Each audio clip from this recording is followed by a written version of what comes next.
হচ্ছে আমার একটা উইন্টার কিট ব্যাগ, যেটার মধ্যে আমার সর্বোচ্চ প্রিয় জিনিসগুলো রয়েছে। সো ছোট্ট করে দেখাই, এই হচ্ছে আমার সম্ভার।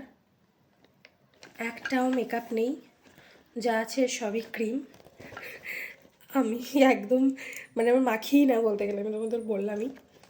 এইটা আমি তোমাদের সাথে শেয়ার করেছিলাম যে এই ক্রিমটা আমি কোথাও গেলে মাখি দেখো। বাট এখানেই একটা কিছু ব্যাপার আছে, সেটা হচ্ছে যে আমি উইন্টারে, যেটা আমার সব থেকে ফেভারিট ক্রিম, যতই ভালো ভালো ক্রিম আসুক, যতই বড় বড় ব্র্যান্ড আসুক, এটা আমার কাছে খুবই প্রিয় একটা ক্রিম। সেটা হচ্ছে নান আদার দ্যান নিভিয়ার এই ডার্ক ব্লুটা। এটা আমার সেভিয়ার, এটা আমি ভীষণ ভালোবাসি, ভীষণ পছন্দ করি। এই ক্রিমটা আমি ছোট থেকে ব্যবহার করি।